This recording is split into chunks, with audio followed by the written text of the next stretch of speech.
Bienvenue au balado L'investisseur transformé. Avez-vous l'impression qu'il y a trop d'options et d'opinions vous disant comment investir et planifier votre avenir financier? Grâce à son approche simple et directe, l'animateur Ruben Antoine de la firme Toulette Matthews et Associés vous guide à travers la complexité de l'industrie financière. Les sujets abordés dans ce balado vont transformer votre expérience d'investissement et augmenter vos chances de devenir libre financièrement pour toujours. Bonne écoute! Bonjour, chères auditrices et auditeurs, je suis Ruben Antoine, l'animateur du podcast L'Investisseur transformé. Aujourd'hui, nous allons continuer notre discussion concernant les impacts d'un divorce pour les couples mariés sur leurs actifs, leurs biens, leurs investissements, comment tout cela est séparé, quelles sont les règles, quelles sont les exclusions. Donc, nous recevons encore une fois l'avocat en droit familial Louis Dessureau pour nous aider à naviguer le tout. Cet épisode, c'est la partie 2 de la conversation que nous avons commencée avec Louis lors du dernier épisode où nous avons déjà survolé tous les biens qui font partie du patrimoine familial. Donc, il est très important d'écouter ce dernier épisode sorti le mois passé avant d'écouter celui d'aujourd'hui. Pour ceux qui ne l'ont pas encore fait, je vous dis tout de suite, faites pause. Allez écouter la partie 1 sur le sujet du patrimoine familial sorti le 17 octobre dernier, car la conversation d'aujourd'hui reprend là où on s'est arrêté la dernière fois et nous allons maintenant couvrir les régimes matrimoniaux, qui sont en gros comme une deuxième catégorie de biens, si je peux dire, le patrimoine familial étant le premier. Donc oui, cette deuxième catégorie de biens, les régimes matrimoniaux, qui incluent plusieurs autres actifs qui ont leurs propres règles de partage et comment ces actifs, ces biens sont séparés en cas d'un divorce. 2 épisodes sur le divorce, oui, donc on peut se demander pourquoi on parle autant de divorce sur un podcast financier. Bien, c'est simplement pour informer. Parce qu'au Canada, environ 40% des mariages se terminent en divorce. C'est presque la moitié, je sais, c'est triste, mais c'est la réalité. Donc 40%, c'est une grande proportion de mariages. Et ces séparations-là ont un impact énorme sur les finances des gens, sur leur patrimoine financier. Donc, plusieurs veulent comprendre comment fonctionne la division des biens en cas de divorce ou les gens veulent simplement connaître leurs droits. Donc, j'espère que ces 2 épisodes de notre série sur le droit familial vont justement vous aider et vous informer sur ce sujet. Louis, content de te revoir sur un autre épisode du podcast L'Investisseur transformé. Merci. Donc, on va continuer la discussion qu'on a commencé dans le dernier épisode. On a couvert plusieurs tenants et aboutissants de tout ce qui entoure le patrimoine familial. Là, on va plonger dans, si je peux dire, le deuxième niveau, les régimes matrimoniaux. On va aller directement là-dedans. Quelle est la différence, si je te demande, entre un régime matrimonial et le patrimoine familial, comme qu'on a couvert dans le dernier épisode? Bon, 2 grosses différences. C'est pas les mêmes biens, donc on pourra en discuter, mais en gros, le patrimoine familial visait les biens traditionnels de la famille, là, la maison, les régimes de retraite, les voitures, les meubles. Les régimes matrimoniaux visent le reste. Puis la grosse différence pour les régimes matrimoniaux, c'est que la plupart du temps, on a le choix. Le patrimoine familial, c'était obligatoire pour tous les gens qui habitent au Québec lors de leur divorce. Le régime matrimonial se décide, première différence, au moment du mariage. Donc, ce n'est pas au moment du divorce. Et on a un certain choix. Donc, on a 3 types de situations là, qu'on voit souvent. La société d'acquêt, qui est le régime légal pour les gens qui n'ont pas de contrat de mariage au Québec. La séparation de biens. La plupart des gens qui signent des contrats de mariage nous arrivent avec un contrat de mariage en séparation de biens. Et ensuite, on a les gens qui sont soumis à des régimes étrangers, parce que, comme je viens de le dire, là, c'est au moment du mariage. Donc, c'est quelque chose qu'on voit quand même assez souvent maintenant. Les immigrants qui viennent habiter au Québec, qui se sont mariés, qui étaient domiciliés à l'étranger, vont être soumis à des régimes étrangers. C'est quelque chose en pratique. C'est ça la grosse différence avec le patrimoine familial. Et ça peut être mélangeant, hein, parce qu'un immigrant qui s'est marié à l'extérieur du pays et a une maison et, on va dire, un compte CELI qu'ils ont éventuellement bâti ici, ils se divorcent. La maison, c'est lié avec où ils résident maintenant. Donc, ça va être, même s'ils sont mariés à l'étranger, ils doivent peut-être séparer la maison parce qu'ils vivent au Québec maintenant. Mais le CELI va être soumis à ce qui a été conclu dans leur contrat de mariage ou, en tout cas, les termes et conditions basés sur le pays d'origine. Oui, effectivement. Et je ne te cacherai pas que dans certains exemples spécifiques, ça peut causer des fois des maux de tête parce que les régimes matrimoniaux étrangers ne prennent pas nécessairement en considération que le patrimoine familial existe. Le patrimoine familial, c'est une créature québécoise. Donc, des fois, on a des règles particulières, là. J'ai vu récemment l'exemple d'un pays musulman que je ne nommerai pas, mais où finalement le régime matrimonial prévoit le paiement d'une dot assez importante pour compenser le conjoint, la conjointe, là, l'épouse, qui est désavantagée économiquement.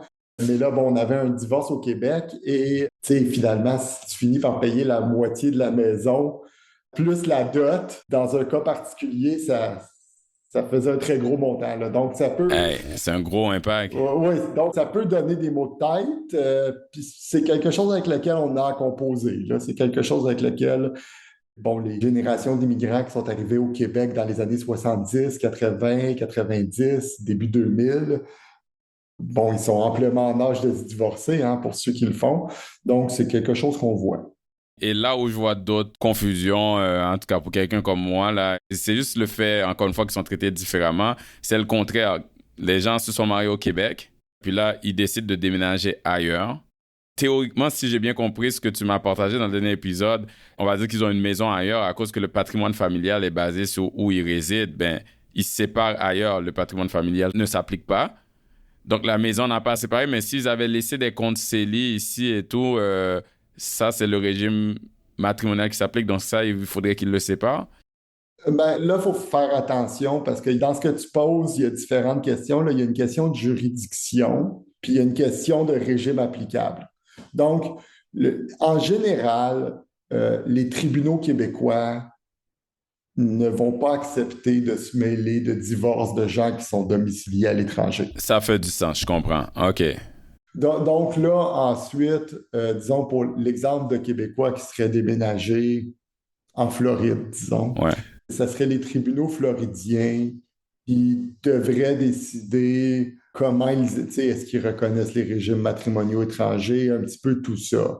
Donc, c'est sûr que moi, la perspective que j'amène, même si le régime matrimonial est guidé par le domicile au moment du mariage, la perspective que j'amène, c'est celle d'un divorce devant les tribunaux québécois, là. Ah, OK, je comprends. C'est très clair. OK, on parle de la perspective au Québec, ce qui se passe au Québec. Ça fait du sens.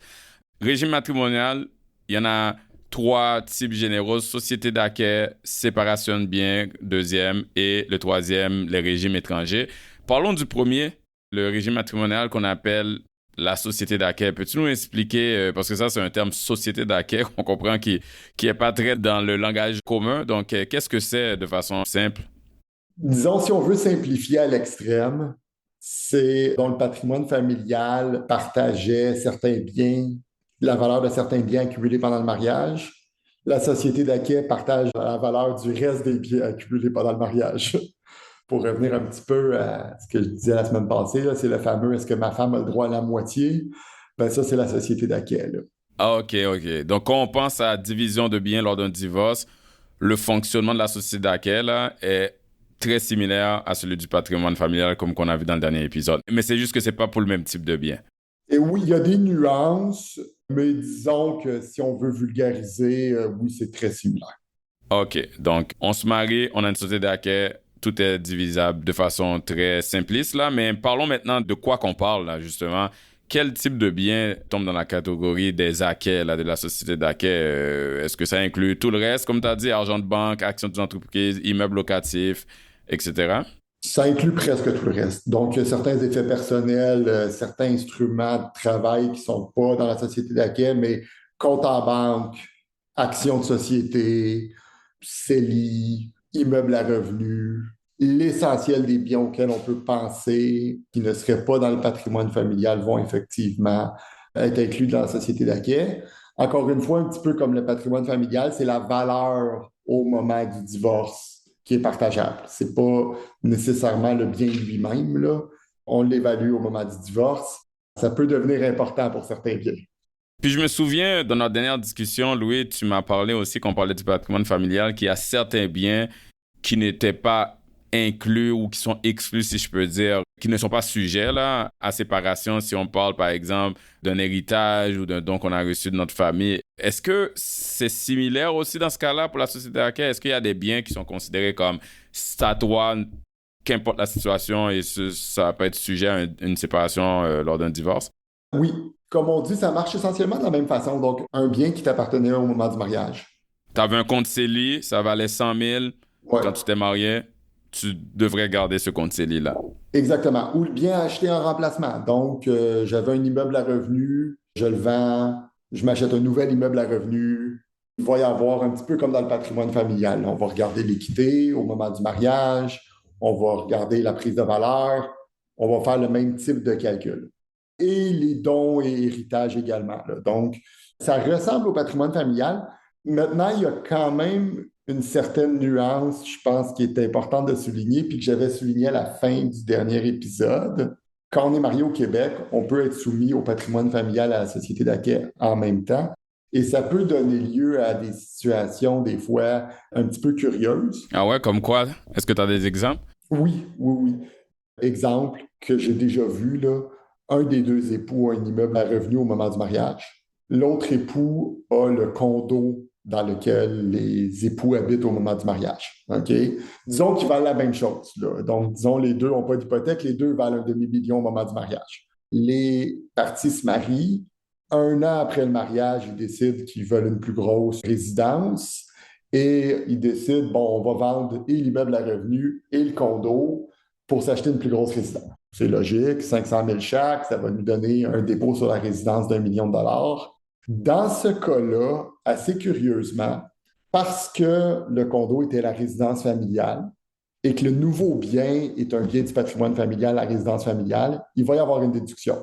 Par contre, parce que l'immeuble à revenu n'était pas un bien du patrimoine familial, était un bien propre, mais qui était lié au régime matrimonial, le 500 000 de cet immeuble à revenu-là ne donnera pas lieu à une déduction. Donc, en théorie, deviendrait partageable parce qu'il vient de rentrer dans le patrimoine familial. OK, juste pour clarifier, quand tu dis déduction, ça veut dire que c'est pas partageable. Exactement. Donc, un conjoint va garder son 500 000, ou du moins va garder la portion qui lui est attribuée avant l'achat de l'autre propriété. L'autre conjoint vient teinter un peu, puis ce qui lui était attribué devient divisable dans le futur. Donc, il y en a un qui est désavantagé. Oui, en mélangeant les deux. Donc, ça, c'est un comme faites attention, là, dans le sens que les biens qui sont propres au sens de la société d'acquêt ne le sont pas nécessairement au sens du patrimoine familial. Fait que ça, c'est un petit peu curieux. La plupart des gens ne le savent pas, puis ça peut donner lieu à des mauvaises surprises. Ah, je pense que la majorité des gens ne le savent pas. On regarde le marché immobilier actuel, comment les choses ont augmenté. Donc, si les gens veulent acheter quelque chose de plus gros, la famille grandit, etc., en général, ils regardent leurs biens actuels, puis ils l'utilisent, ils mettent tout ça ensemble dans le même pot pour acheter le nouveau bien. Donc, c'est une particularité que même moi, j'y penserais pas si tu m'en avais pas parlé, d'où le fait de se faire accompagner quand on fait des grosses décisions comme ça. Quand on prend les grosses décisions, surtout que la bonne nouvelle, c'est cette situation-là, bon, peut paraître injuste, je pense objectivement être injuste, là, mais il y a quand même des solutions. Dans le dernier épisode, je disais le patrimoine familial est obligatoire. C'est vrai. Par contre, on peut renoncer à ce qu'on appelle la déduction, là. Donc, on peut dire, ah, même si j'avais le droit de garder ce 500 000-là pour moi-même au moment du partage, on va le diviser 50-50. On reconnaît le désavantage de l'autre. Exactement. Donc, dans mon exemple très précis, là, où est-ce qu'on vend l'immeuble à revenu, on vend le condo, puis on achète une maison, qui serait probablement la chose la plus juste à faire, ça serait simplement d'indiquer dans le contrat notarié, encore une fois, qu'on reconnaît la situation, puis que, vu la situation, la maison va être partagée 50-50. Et ça, le notaire peut vous accompagner là-dedans.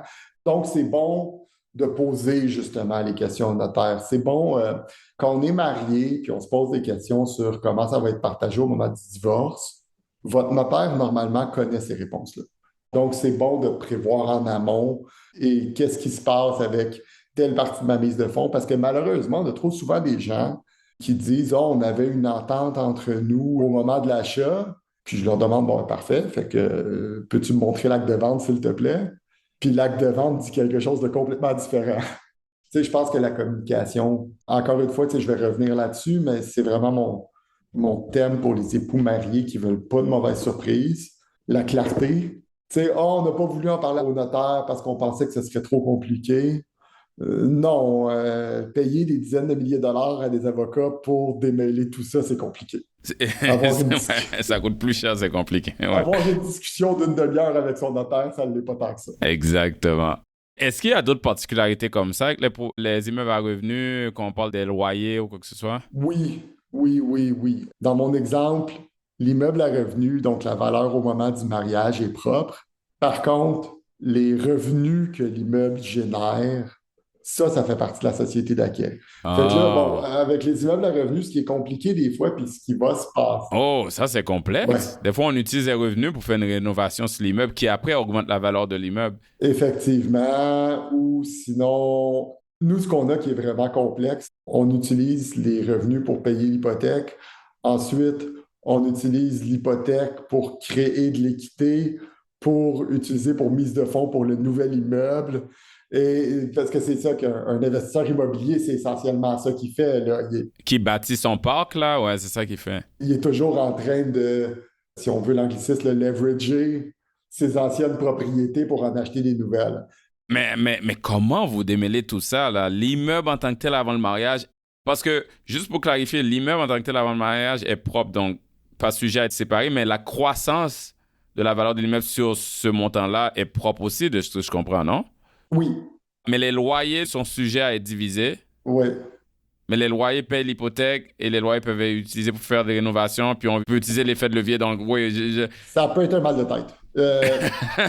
Je vous dirais que la solution, je pense qu'on va y arriver, là, mais la solution un petit peu facile. La solution pour ça, normalement, c'est la société de gestion, c'est la société immobilière. Parce de que, s'incorporer, genre. ben oui, parce que là, dans le fond, c'est les actions de la société qui sont acquises ou propres. Disons que cette question-là devient plus facile à évaluer, là.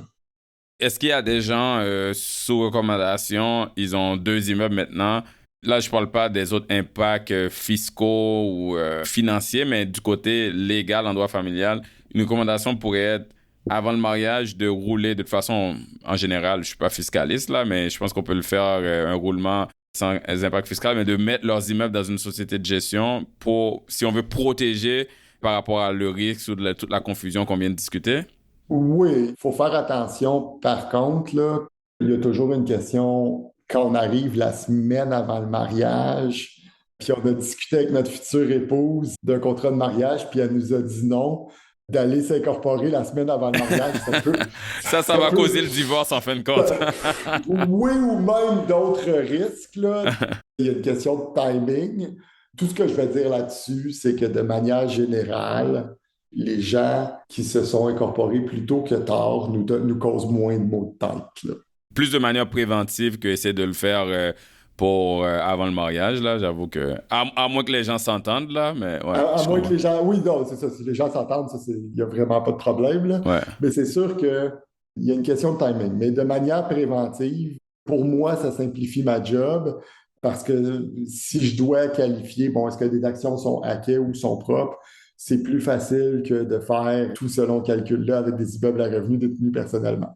Et quand on parle, par exemple, juste moi, comme tu le sais, Louis, j'évolue dans la gestion de portefeuille, la gestion de placement. Donc, je me pose toujours les questions par rapport au compte de placement des clients dans le cadre d'une séparation. Donc, si quelqu'un a un compte non enregistré, donc un compte taxable, là, pas un REER, par exemple, avant le mariage. Donc, je comprends que s'il se marie, la valeur au moment du mariage reste propre, donc n'est pas sujet à être divisé. Mais qu'est-ce qui arrive si après le mariage, il y avait 500 000 dans ce compte-là, là, puis on l'enlève, on revient avec l'immobilier, on l'enlève pour acheter une maison, pour acheter un bien quelconque qui serait sujet à être séparé, là. Donc, si on l'utilise pour acheter un bien qui ne fait pas partie du patrimoine familial, on va être capable de le qualifier comme propre. Par contre, si on utilise, disons, son compte courant accumulé avant le mariage pour acheter la maison, ben là, c'est partageable. Parce que c'était pas un bien qui provenait du patrimoine familial. Hey, ton travail doit être quand même intéressant, hein? Il y en a des situations Il possibles. y a beaucoup de choses à démêler, ça c'est certain. Je parlais d'entreprises privées. Puis bon, je l'ai mentionné un petit peu, mais juste pour que les gens comprennent bien, là, ce qui est un propre ou un acquis, ce qui fait partie du régime matrimonial ou pas, c'est les actions de la société. C'est ça qu'on détient. On détient les actions de la société. Exactement. J'ai créé mon entreprise avant mariage. Oui, mais tu sais, une entreprise, c'est pas quelque chose dont on n'est pas techniquement propriétaire de la personne morale. On n'est pas techniquement propriétaire de la société. On est propriétaire de certaines actions du capital action de la société. Donc, tu sais, quand on parle de situations particulières que nous, on voit, ben, l'émission de nouvelles actions, c'est où est-ce qu'il faut faire attention, gel successoral, disons. Ouais. Le classique. Très commun, les fiscalistes recommandent ça à leurs clients. Écoute, tu as fait tant d'argent, ta compagnie vaut tant, gèle la valeur et puis la valeur future va être accumulée dans les mains de tes enfants. Exactement.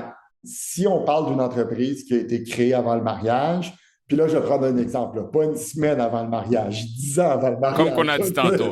Pas quelqu'un qui essaie de tout réorganiser ses affaires juste avant le mariage. Là. Exactement. Homme d'affaires prospère au moment du mariage. Ça faisait 10 ans qu'il opérait une entreprise.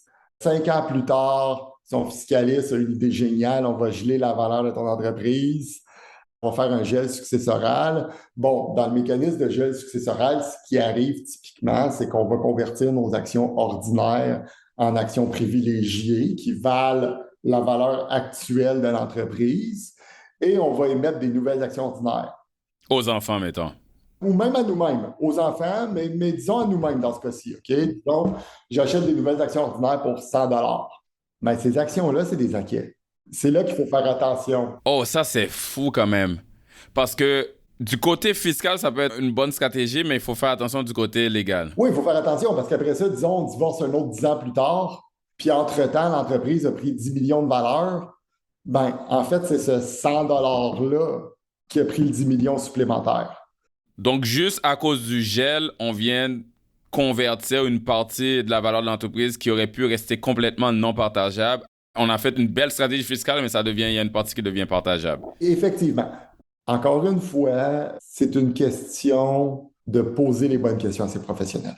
De s'assurer que les professionnels se parlent. Là. Ouais, mais c'est pas leur domaine. Les gens pensent pas à ça. Hein. Ils vont voir leur comptable dit fais ça, et puis ils leur montrent le calcul. Ça va sûrement te faire sauver 200-300 000 en impôts. Hey, les gens disent où est-ce que je signe? Oui, exactement. Ils vont pas avoir pensé nécessairement. C'est là que toute la synergie entre professionnels et l'intégration des différents aspects de leur vie financière est importante. Là, parce qu'il faut pas que les professionnels, comme tu dis, Louis, travaillent juste en silo, hein, parce que c'est là qu'il y a des angles morts. Effectivement. Puis c'est vrai pour les gens comme moi également, là, les avocats qui font du litige, on ne peut pas travailler en silo non plus. Puis je pense que c'est important que tout le monde se parle. Ça, je pense que c'est quelque chose à retenir, là, surtout pour les gens qui écoutent, qui sont entrepreneurs, puis souvent qui ont parti leur entreprise, qui fonctionne au moment du mariage. C'est correct de faire des réorganisations, puis c'est correct de se marier. Je l'encourage, je suis moi-même marié, mais de garder en tête les conséquences des actions juridiques qu'on fait. Et pour ajouter, pour faire quoi à ce que tu viens de dire, on fait maintenant un 2e épisode sur le sujet de séparation de biens, divorce. Ça sonne bien négatif tout ça, là. Mais le but du podcast, c'est vraiment d'informer, hein, que les gens se sentent outillés. C'est une des plus grosses décisions que quelqu'un prend dans sa vie. Donc, au moins de rentrer dans cette décision-là. On ne dit pas que les gens ne doivent pas se marier, là. Ils doivent rentrer dans les décisions en connaissant leurs droits. C'est pour informer et aider les gens à comprendre leurs droits et leurs obligations et les conséquences qui peuvent s'en suivre. Oui, c'est définitivement ça le but. Malheureusement, statistiquement, il y a un pourcentage des gens qui se marient, qui vont finir par se divorcer.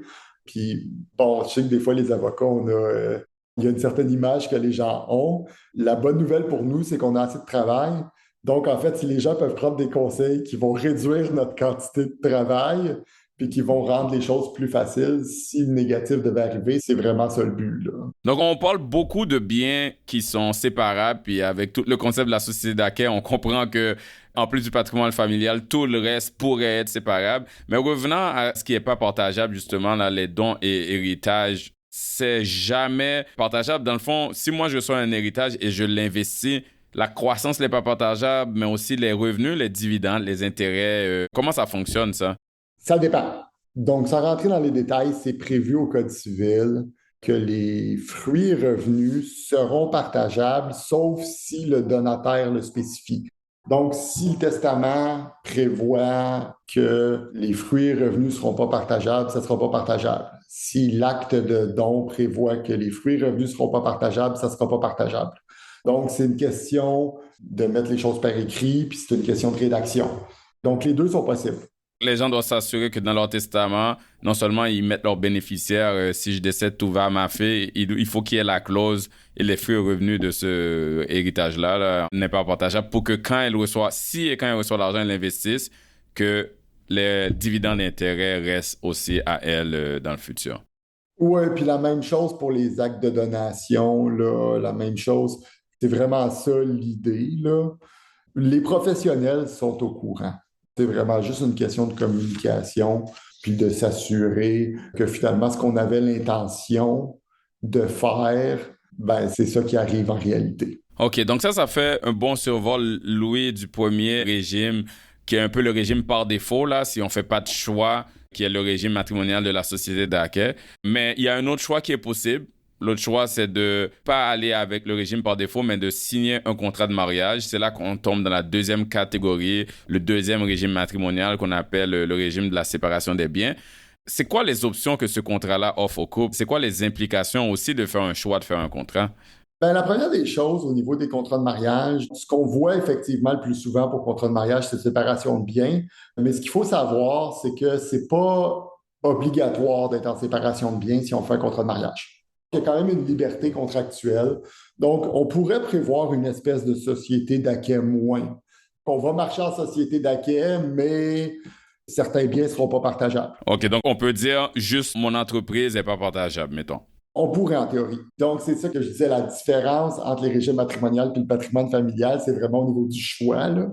Ou on pourrait même décider que, disons, moi et ma femme, on veut littéralement tout partager. Donc, peu importe les dons, peu importe ce qu'il y en avait avant mariage, 50-50, ça également, ça serait possible. Donc, on peut faire un partage où est-ce qu'on restreint le partage. Donc, les actions de telle entreprise, peu importe justement si je fais ma restructuration, ce ne sera pas partageable.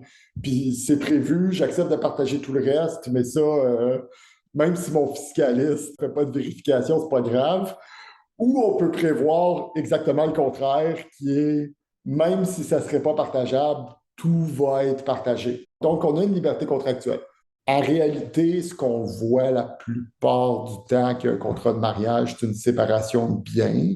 Donc, les biens qui ne sont pas dans le patrimoine familial ne seront pas partageables.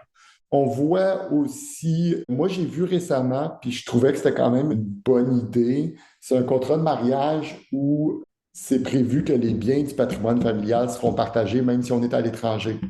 Parce que comme on disait, si on divorce à l'étranger, le patrimoine familial ne s'appliquera pas nécessairement. Parce qu'il est là avec où est-ce que tu vis là, au moment du divorce, oui. Exactement. Sauf que quand on signe un contrat de séparation de biens, des fois on se dit, ça ne me dérange pas de ne pas partager l'entreprise parce qu'au moins j'aurai ma part de la maison et des régimes de retraite.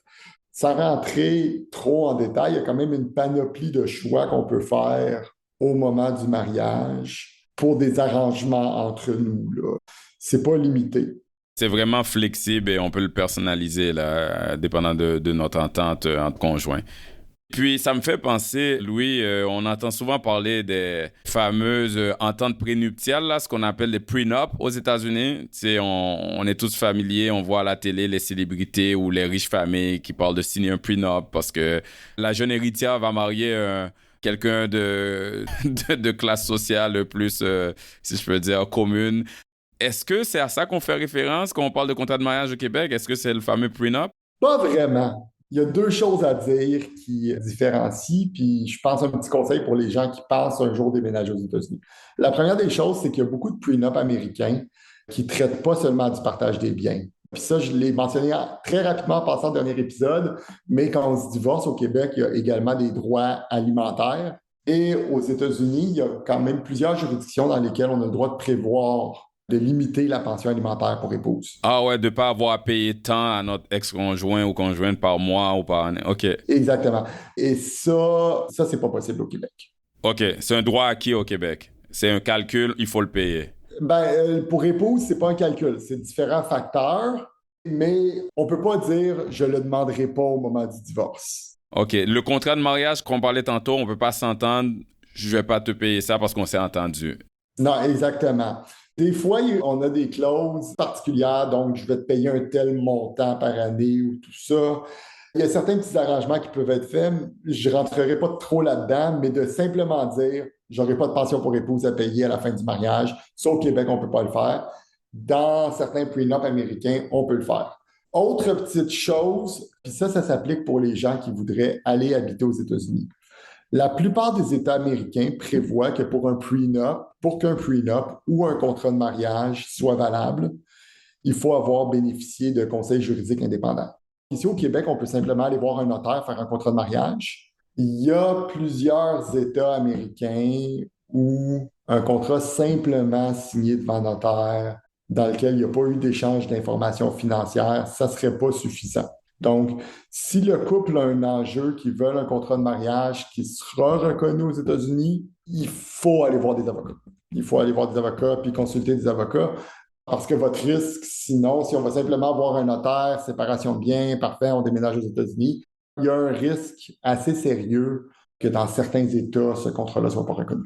OK. Hein, c'est vraiment intéressant de voir les différences et les nuances entre les deux.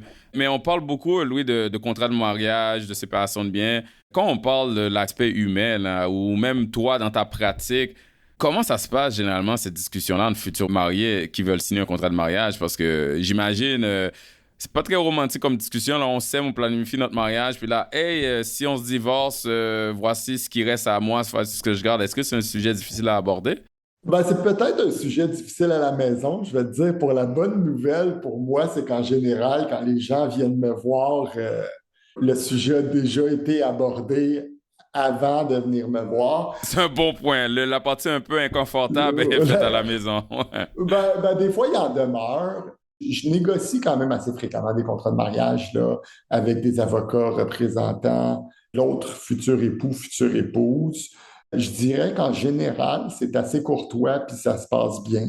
S'il y a quelque chose à retenir des 2 épisodes qu'on vient de passer ensemble, c'est que les négociations qui se passent bien sont des négociations claires, selon moi. OK? Sont des négociations où est-ce que finalement les attentes de part et d'autre sont assez claires, puis les gens ont une bonne idée de où est-ce qu'ils veulent s'en aller avec ça. Parce que moi, j'en ai conseillé justement des futures épouses, des futurs époux qui étaient plus désavantagés financièrement, mais qui venaient me voir avec le projet qu'ils avaient reçu de leur futur époux, future épouse, qui avait été rédigé par un autre avocat. Je ne prends pas de pincettes, je leur explique exactement ce que c'est. Les conséquences possibles aussi. Les conséquences, mais la plupart des gens m'ont répondu oui, c'est ce que ma future épouse ou mon futur époux m'avait déjà dit.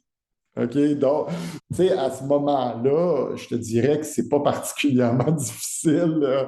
Puis c'est pas si inconfortable que ça parce que, justement, le travail de communication avait déjà quand même été fait. Là. Donc, moi, de ce côté-là, c'est sûr, ce que je recommande à ce niveau-là, c'est d'être clair. Non, c'est pas très romantique, mais statistiquement puis potentiellement, comme je dis, si ça peut sauver un litige de plusieurs dizaines de milliers de dollars parce que, on n'était pas trop sûr, puis on savait pas trop, puis je pensais que ça, c'était pas partageable, ou je pensais que ça, c'était partageable, je dirais que d'avoir déjà les attentes à l'intérieur du couple, là, c'est sûr que c'est une meilleure pratique. Là. Oui, et je suis d'accord avec toi, lui et moi, comme je dis tout le temps aussi, c'est un sujet un peu tabou, je peux comprendre dans un couple de commencer à parler de divorce. S'il y en a une personne dans le couple qui amène ça sur la table comme point de discussion, c'est très normal que l'autre pourrait réagir de façon naturelle. Ah, pourquoi tu veux parler de ça? Est-ce que tu penses qu'on va se divorcer? Déjà là, il peut avoir un côté défensif, mais comme je dis tout le temps par rapport à ça, toujours mieux de parler de ces affaires-là, si c'est possible, quand on s'aime, qu'on a des bonnes intentions. En général, si on rentre dans un mariage, c'est parce qu'on voit le futur positivement, que attendre quand il y a des conflits pour en parler. Et l'analogie que je fais, c'est un peu si on parle d'un sujet que certaines personnes trouvent très plate, qui est l'assurance. On va parler de quelle assurance prendre pour la maison au cas où ça passe au feu. C'est pas parce qu'on veut que la maison passe au feu. Hein? On souhaite que ça arrive jamais. Mais c'est une question de, au cas où ça arriverait, ben, quelle assurance qu'on prend. Donc, je sais que c'est pas pareil, mais c'est pas parce qu'on souhaite divorcer qu'on en parle, c'est juste d'avoir les attentes et de discuter ces affaires-là en avance quand ça va bien. Et on souhaite que ça arrive jamais, en fait. C'est ma petite analogie pour aider les gens à rentrer dans cette discussion-là. Je pense qu'elle est bonne. Je pense qu'elle est bonne. C'est une bonne analogie. Je l'aime. Louis, je te remercie beaucoup pour ton temps, ton expertise au courant des 2 derniers épisodes. Avant qu'on se laisse, est-ce que tu as soit un sommaire ou un conseil final ou juste un mot de la fin pour nos auditeurs et auditrices? Ben, le mot de la fin, c'est je te remercie pour l'opportunité. Ah, merci à toi. Donc, ça m'a fait plaisir de participer à ces 2 épisodes-là. Et comme je dis, je souhaite la meilleure des chances et beaucoup de plaisir dans leur mariage à tous tes auditeurs. Oh, c'est une très bonne façon de finir ça, Louis. C'est une note positive par rapport à tout ce qu'on vient de discuter. Donc, à tous les auditeurs et auditrices, je vous remercie aussi pour votre écoute et on se voit dans le prochain épisode de l'Investisseur transformé. Vous venez d'écouter L'Investisseur transformé, animé par Ruben Antoine. Veuillez visiter le site web tma-invest.com pour vous abonner au balado, demander une copie gratuite du livre L'Investisseur transformé et pour en savoir plus sur la façon dont notre firme aide les investisseurs à atteindre leurs objectifs financiers. Merci. Les investissements et stratégies financières doivent être évalués en fonction de vos objectifs personnels. Les auditeurs doivent alors effectuer leurs propres recherches et consulter un conseiller dans le domaine avant de prendre des décisions sur leur placement et finances personnelles avec les informations fournies dans ce balado.